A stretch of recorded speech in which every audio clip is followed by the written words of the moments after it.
പ്രധാനം നമ്മുടെ കൂടെ ഇപ്പം ഇവിടെ നമ്മൾ നേരത്തെ തന്നെ മന്ത്രിയൊക്കെ ഉണ്ടായിരുന്നു. നമുക്ക് നമ്മുടെ കൂടെ ഇപ്പം മേയറുണ്ട്.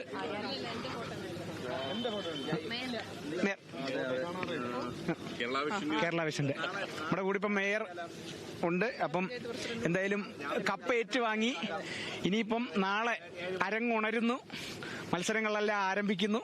എങ്ങനെ തോന്നുന്നു ഇപ്പം ഈ ഒരു നിമിഷം വരെ? എല്ലാം നല്ല ഉഷാറായി തന്നെ പോവുകയാണ്. നമുക്കറിയാം, തലസ്ഥാന നഗരത്തിൽ ഏതാണ്ട് 9 വർഷത്തിന് ശേഷം ഒരു കലോത്സവം നടക്കുമ്പോൾ വലിയ ജനപങ്കാളിത്തത്തോടു കൂടിയാണ് എല്ലാ അനുബന്ധ പരിപാടികളും നടന്നിട്ടുള്ളത്. നമ്മളിപ്പോ ഈ കപ്പ് വരുന്ന ഈ വഴി തന്നെ കണ്ടു കഴിഞ്ഞാൽ ഒരുപാട് പേർ അതിനെ കാണുന്നതിനും കപ്പ് കാണുന്നതിനും അത് ഏറ്റുവാങ്ങുന്നതിനും ഒക്കെ നമ്മളോടൊപ്പം ചേർന്ന് വന്നു എന്നുള്ളത് ഏറ്റവും പ്രധാനപ്പെട്ട കാര്യമാണ്. ഇപ്പോ ഉച്ച മുതൽ ഈ മത്സരാർത്ഥികളെല്ലാം വന്നു തുടങ്ങിയിട്ടുണ്ട്. അപ്പോൾ നമുക്ക് നമ്മുടെ നഗരം പൂർണ്ണമായ ഒരു വൈബിലേക്ക് എത്തി എന്ന് നമുക്ക് പറയാം. ഇപ്പൊ പുതിയ മത്സര ഇനം മംഗലം കളിയൊക്കെ ഈ കൊല്ലമാണ് ആരംഭിക്കുന്നത്. അപ്പൊ അതിന്റെയൊക്കെ ആ ഒരു ആരവവും അതിന്റെയൊക്കെ ഒരു ഊർജ്ജമൊക്കെ നമുക്ക് ഇപ്പൊ തന്നെ നമുക്ക് ഉൾക്കൊള്ളാൻ പറ്റുന്നുണ്ട്. അപ്പോൾ ഒരു മത്സര ഇനമായിട്ടൊരു നിരവധി സ്കൂളുകൾ അവിടെ വന്ന് കളിക്കുമ്പോൾ നമുക്ക് വരാൻ പോകുന്ന ഒരു ഊർജ്ജം പറഞ്ഞറിയിക്കാൻ പറ്റാത്തതാണ്. എല്ലാ മത്സരാർത്ഥികളെ സംബന്ധിച്ചിടത്തോളം അവര് മത്സരിക്കാൻ വേണ്ടി വരുമ്പോൾ അവർ ഇത്രയും കാലം നടത്തിയ പ്രാക്ടീസ്, അങ്ങനെ ഒരുപാട് അനുഭവങ്ങളുണ്ട്. അപ്പൊ ആ അനുഭവങ്ങളെല്ലാം കൊണ്ടാണ് വരുന്നത്. ഇത്തവണ ഈ പറഞ്ഞതുപോലെ തന്നെ ഒന്നിലധികം പ്രാദേശികമായിട്ടുള്ള കലാരൂപങ്ങൾ, അത് നമ്മുടെ തലസ്ഥാനത്ത് അല്ലെങ്കിൽ ഇങ്ങനെ ഒരു കലാരൂപം പലവരും കണ്ടിട്ടുണ്ടാവില്ല, പല ഇടങ്ങളിൽ നിന്ന് വരുന്നവരാണ്. അപ്പോൾ അതെല്ലാം നമുക്ക് കാണാനും ആ സംസ്കാരം കൂടി മനസ്സിലാക്കാനും, നമ്മൾ വൈവിധ്യമുള്ള നാടാണെന്ന് പറയുമ്പോൾ അത് മനസ്സിലാക്കാനും കഴിയുന്ന ഒരു സാഹചര്യത്തിൽ ഈ കലോത്സവം മാറുന്നു എന്നുള്ളത് പ്രത്യേകതയാണ്. ചുരുക്കം പറഞ്ഞ കേരളത്തിന്റെ ആ വൈവിധ്യത്തെ പുറത്തെടുക്കാൻ ഈ ഒരു കലോത്സവത്തിന് സാധിച്ചു എന്നും കൂടി വേണമെങ്കിൽ പറയാം. കാരണം ഇത്തരം ഒരു പുതിയ കലാരൂപങ്ങളെല്ലാം പ്രേക്ഷകർക്ക് മുന്നിലെത്തിക്കാൻ പറ്റുന്നു, അല്ലെങ്കിൽ കാണികൾക്ക് മുന്നിലെത്തിക്കാൻ പറ്റുന്നു. അത്തരത്തിലും തീർച്ചയായിട്ടും അങ്ങനെ തന്നെ നമ്മുടെ നാട്, നമ്മളെപ്പോഴും പറയുന്നതാണ്, ഇന്ത്യ ആയിരുന്നാലും കേരളമായിരുന്നാലും വൈവിധ്യമാർന്ന നാടാണ് എന്ന് നമ്മൾ പറയുന്നത് ഇപ്പോഴാണ് കുറച്ചുകൂടി പുറത്തേക്ക്. ഇതിനു മുൻപ് തന്നെ നമുക്ക് പല അനുഭവങ്ങളുണ്ട്, പക്ഷെ ഇപ്പൊ കുറച്ചുകൂടി പുറത്തേക്ക് വരുന്നൊരു സാഹചര്യമുണ്ട്. ഓരോ കലോത്സവവും അങ്ങനെ പുതിയ അനുഭവങ്ങളാണല്ലോ. നമുക്കറിയാം, മുൻപുള്ള കലോത്സവങ്ങളൊക്കെ നോക്കിയാൽ ഒരുപാട് അനുഭവങ്ങൾ നമുക്കുണ്ട്. ഇപ്പോൾ നമ്മൾ തന്നെ ഇപ്പൊ നഗരസഭയുടെ പൂർണ്ണ ടീമുണ്ട്, ജില്ലാ പഞ്ചായത്ത് പ്രസിഡന്റ് ചേർന്നുകൊണ്ടുള്ള പ്രവർത്തനമാണ് നടത്തിക്കൊണ്ടിരിക്കുന്നത്. നമ്മളും ഒപ്പമുണ്ട്. ഈ ഒരു മാധ്യമങ്ങൾ വലിയ പങ്ക് വഹിക്കുന്നുണ്ടല്ലോ, അതിലൊരു സംശയവും. ഞാൻ ഇന്ന് പല വേദികളിലും പോകുന്ന സമയത്ത് ഞാൻ ഹൈസ്കൂളിലും ഹയർ സെക്കൻഡറിയിലും ഞാൻ സംസ്ഥാന സ്കൂൾ കലോത്സവത്തിൽ പങ്കെടുത്ത ആളാണ്. അപ്പൊ അന്ന് ഇത്ര തന്നെ മാധ്യമങ്ങളുടെ ഇടപെടലല്ലോ, ഉണ്ടെങ്കിൽ പോലും ഇത്ര തന്നെ ഉണ്ട് എന്നുള്ളതില്ല. അരിയോടത് പിന്നെ എങ്ങനെ അടുത്ത ചോദ്യം അതായിരുന്നു. യഥാർത്ഥത്തിൽ അന്നത്തെ ആ ഒരു കലോത്സവ വേദിയിൽ വന്നപ്പോ അന്ന് തിരുവനന്തപുരത്ത് എന്റെ +2 സമയത്താണ് തിരുവനന്തപുരത്ത് കലോത്സവം. അപ്പോൾ കോട്ടൺ ഹിൽ സ്കൂളിൽ നിന്നാണ് മത്സരിച്ചിരുന്നത്. ഹൈസ്കൂളിൽ പഠിക്കുന്ന സമയത്ത് കാർമൽ സ്കൂളിൽ നിന്ന് ബാൻഡ് മേളത്തിനാണ്. ഞാൻ സിംഗിൾ ഐറ്റത്തിന് പങ്കെടുത്തില്ല. അപ്പൊ നിങ്ങൾ ചോദിക്കും, അതുകൊണ്ട് സിംഗിൾ ഐറ്റം ഒന്നും ഞാൻ പങ്കെടുത്തില്ല. എല്ലാം ടീം സ്പിരിറ്റോട് കൂടിയാണ് കാര്യങ്ങൾ അന്നും കണ്ടിരുന്നത്. അപ്പോൾ ബാൻഡ് മേളത്തിനാണ് അന്ന് തൃശ്ശൂരിൽ നടക്കുന്ന, എന്റെ 8ാം ക്ലാസ്സിൽ തൃശ്ശൂർ നടക്കുന്ന മത്സരത്തിന് 3ാം സ്ഥാനം, സംസ്ഥാനത്ത് 3ാം സ്ഥാനം അടക്കം ലഭിച്ചിട്ടുണ്ട്. അപ്പൊ അതൊക്കെ ഒരു വലിയ അനുഭവമാണ്. കാരണം ചിലപ്പോ സെക്കൻഡ് കിട്ടി അപ്പീലിൽ പോവുക, പിന്നെ ഉയർന്ന ഗ്രേഡിലേക്ക് വരിക. അപ്പോൾ നമ്മുടെ ജീവിതത്തിലെ വലിയ അനുഭവങ്ങളാണ് അതൊക്കെ. എനിക്ക് തോന്നുന്നു ആ സമയങ്ങളിൽ നിന്ന് ഇപ്പോൾ ഞാൻ നേരത്തെ പറഞ്ഞ പോലെ വിദ്യാർത്ഥിയായിരിക്കുമ്പോൾ നമ്മൾ ആ ഒരു കോൺസെൻട്രേഷൻ മാത്രമാണ്, ഒരു ഇനത്തിലെ കോൺസെൻട്രേഷൻ ആണ്, സൗഹൃദം, അതൊക്കെ ആയി പോകുന്നു. പക്ഷേ 9 വർഷത്തിന് ശേഷം സംഘാടകരുടെ കൂട്ടത്തിൽ നിൽക്കുമ്പോൾ അതും ഒരു ടീം വർക്കാണല്ലോ, അതൊരു പുതിയ അനുഭവമാണ് നൽകുന്നത്. അപ്പോൾ എല്ലാ തരത്തിലും 2 അനുഭവങ്ങളും അനുഭവിച്ചറിയാൻ കഴിഞ്ഞു എന്നുള്ളത് ഒരു വലിയ സന്തോഷമുള്ള കാര്യമാണ്. മേയർ എന്താണെന്നറിയോ, സാധാരണ ഈ പ്രതിപക്ഷ ആരോപണങ്ങളൊക്കെ പ്രതിരോധിക്കാൻ വളരെ ഒരു കഴിവുള്ള ഒരു രാഷ്ട്രീയ നേതാവ് കൂടിയാണ്.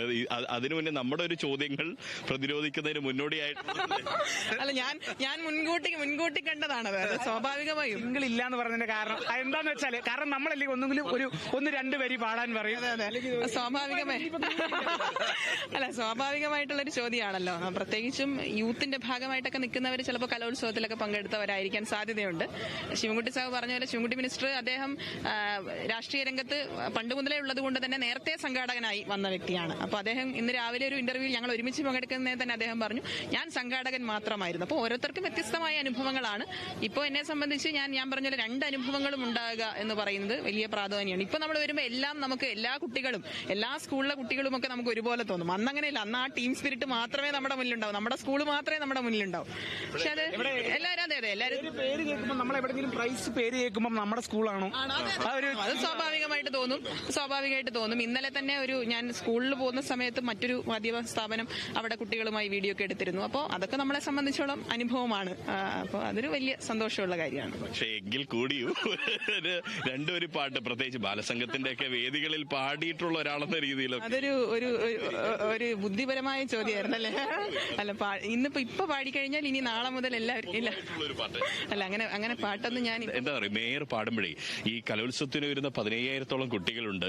അപ്പോൾ മേയർ പാടുന്നു, പിന്നെ നമുക്കൊരു ഊർജ്ജമല്ലേ എന്നുള്ള ഒരു ആവേശമുള്ള കുട്ടികളാണ് അവരെല്ലാവരും. ഞാൻ പാടി അവരുടെ ആവേശം കളയുന്നില്ല എന്തായാലും. അല്ല, പാട്ടൊന്നും ഇപ്പൊ പാടാറില്ല, പൊതുവേ ഇപ്പൊ പാടാറില്ല അങ്ങനെ. ഇല്ല, ഇങ്ങനെ എന്തായാലും മേയർ നമ്മുടെ കൗൺസിൽ യോഗങ്ങളിലൊക്കെ അധ്യക്ഷയായി എങ്ങനെയാണോ സമവായത്തിന്റെ രീതിയിലേക്ക് അവസാനം എത്തുന്നത്, അങ്ങനെയാണ് എത്തുന്നത്. എങ്ങനെ അതെ, സമവായത്തിലെത്തിച്ചു, വഴിയില്ല. പക്ഷേ നല്ല കലാകാരിയാണ്. അന്നല്ലേ നമ്മുടെ നിഖില വിമലൊക്കെ മത്സരിച്ച തിരുവനന്തപുരം? അല്ലല്ല, അതിനുശേഷമുള്ള കലോത്സവം. അതെ അതെ അതെ. എന്തായാലും മേയറും നേരത്തെ മത്സരത്തിൽ പങ്കെടുത്തിട്ടുണ്ട്, പക്ഷേ സിംഗിൾ ഐറ്റത്തിനല്ല എന്ന് പറഞ്ഞുകൊണ്ട് വളരെ. ജില്ലാ പഞ്ചായത്ത് പ്രസിഡന്റ് പങ്കെടുത്തിട്ടുണ്ടോ? എങ്ങനെയാ? നമ്മൾ അത്യാവശ്യം ജില്ലാ പഞ്ചായത്ത് പ്രസിഡന്റ് എന്നുള്ള നിലയിലല്ല, സ്കൂളിൽ പഠിക്കുമ്പോൾ കലയും കലാപ്രവർത്തനമൊക്കെ ഉണ്ടായിരുന്നു. പാട്ട് പാടുമല്ലേ? പാട്ടൊന്നും ഒരു 2 വരി പാടി. ഏത് പാട്ട് പാടാനെന്നുള്ളത് കണ്ട് മേയർ ഒരു പാട്ട് നിർദ്ദേശിക്കുന്നു, അത് ജില്ലാ പഞ്ചായത്ത് പ്രസിഡന്റ് പാടുന്നു. അല്ലല്ല, ജയചന്ദ്ര സാറിന്റെ ഒരു പാട്ടുണ്ടല്ലോ, സുരേഷ് ഏട്ടന്റെ കാലത്തെ പാട്ട് ചിലപ്പോ ഞാൻ പറഞ്ഞില്ലെങ്കിലും അതുകൊണ്ട്. മേയർ പറയുമ്പോൾ ന്യൂജൻ പാട്ടേ പറയുള്ളൂ, അതുകൊണ്ട് പഴയത് മതി നമുക്ക്. ഏതാണ് ന്യൂജനൊക്കെ ഒരുപാട് പേര് പാടിയും ഉണ്ട്. ന്യൂജൻ പാടത്തെ നാടിൻ നന്മകനെ പൊന്മകനെ മുത്തായവനെ എന്നും സൂര്യനും ചന്ദ്രനും ഒന്നായവനെ കാലം കാത്തുവച്ച രക്ഷകനെ സംഹാരകനെ ഞങ്ങൾ കണ്ണനായി വന്നവനെ ഭയമേ മാറിപ്പോ നീ അണ്ണൻ വന്നാൽ കുമ്പിട്ട് നില്ല് ഇരുട്ടിൽ സിറ്റി വാഴും രാജാവുക്ക് എല്ലാരും ചൊല്ല് ഇവനെ തൊടുവാനോ എന്നും ജനത്തിരക്ക് കാലം നടത്തു വെച്ചാൽ സ്വർഗം പോലും അണ്ടർവേൾഡ് ഇല്ലുമിനാണ്ടി അണ്ണൻ തനി നാടൻ കൊലവല്ലോ മിനാട്ടി ഇല്ലുമിനാട്ടി അണ്ണൻ തനി നാടൻ ഗംഭീര. അതായത് മേയറും ജില്ലാ പഞ്ചായത്ത് പ്രസിഡന്റും കേവലം രാഷ്ട്രീയക്കാർ മാത്രമല്ല, അതിനപ്പുറത്തേക്ക് കലയുള്ളവരാണ്. അതുകൊണ്ട് ധൈര്യത്തിൽ അല്ലേ? അതെ, മേയർ നമ്മളെ സ്വന്തം സഹോദരിയാണ്. അപ്പൊ അവരെ പ്രൊട്ടക്ട് ചെയ്യുക എന്നുള്ളത് നമ്മുടെ പൂർണ്ണമായ ഉത്തരവാദിത്വം. അതുകൊണ്ടാണ് ഞാൻ ഇത് ഏറ്റെടുത്തത്. ചലഞ്ച്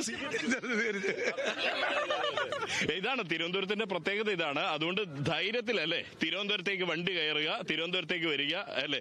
ഇവിടെ നിന്നും വരിക. ഇപ്പോ എന്നെ സംബന്ധിച്ച് കണ്ണൂരിൽ നിന്ന് വന്ന് ഇവിടെ എത്തുമ്പോഴുള്ള ഒരു സന്തോഷം എന്ന് പറയുന്നത്